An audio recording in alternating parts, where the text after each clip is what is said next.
佢老細正一就係三甲板雕花刻薄。煩死了！今日喺間小食店食早餐，見到阿超喺度揾工，我就話啦，點解無情情又揾工啊？原來佢而家個老細好衰噶，連休息嗰日都要佢加班做嘢，仲要冇加班費，又唔俾補休。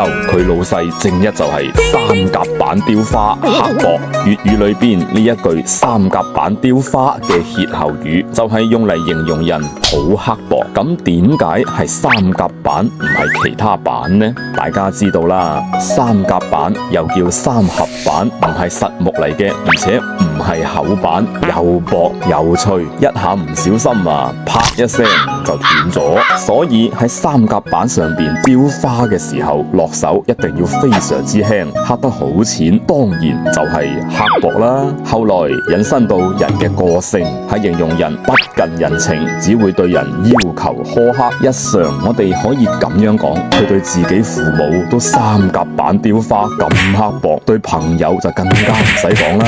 我係彪哥，講粵語文化，記得關注點讚。